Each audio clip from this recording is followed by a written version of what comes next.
It is past 4 in the morning on Saturday, August 8th, 2026, and the Senate floor is still open. By the narrowest margin possible, a 50 to 49 vote, the Senate has confirmed the 88th Attorney General of the United States. The man taking the job is Todd Blanche, who is widely known for his high-profile work as Donald Trump's personal defense attorney. This chart compares his two confirmation votes. When he was confirmed as Deputy Attorney General in 2025, he had a 6-vote cushion.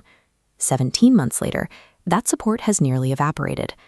That single-vote margin was only possible because a group of Republican senators chose to oppose their own party's nominee, signaling a deep distrust regarding the future of the Justice Department.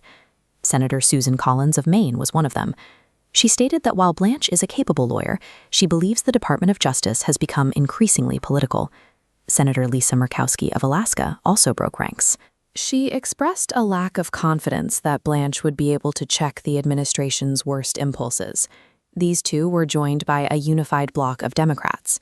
The opposition argued that moving directly from being the president's personal lawyer to the nation's top prosecutor created an unacceptable risk of bias. Because of these defectors, the vote became a direct test of whether the Senate believed the nominee could prioritize his duty to the law over his personal loyalty to the president. Blanche's career is split between two very different roles.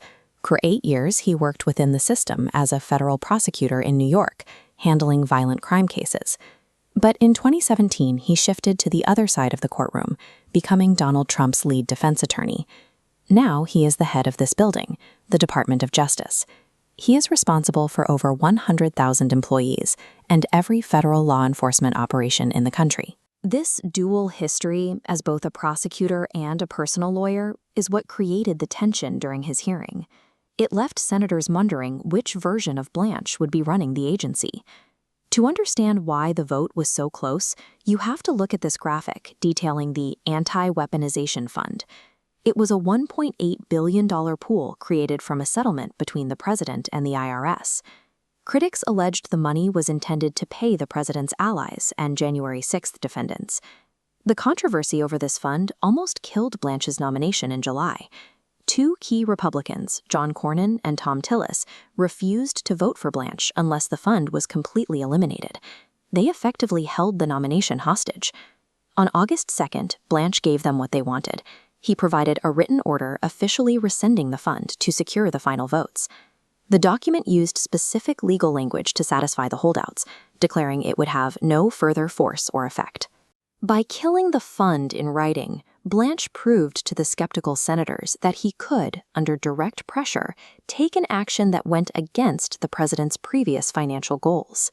This concession cleared the way for Senator Bill Cassidy of Louisiana. On Friday, August 7th, Cassidy announced his support, providing the decisive 50th vote. With that vote, the administration successfully placed a close personal ally at the top of the federal legal system. After the vote, the new Attorney General released a statement focusing on national safety and the dedication of the department's career public servants.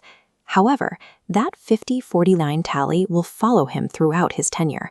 It serves as a constant reminder of how many lawmakers remain worried about the independence of his office. The Senate battle is over. The real test, whether the Attorney General will challenge the president when the law requires it, begins today.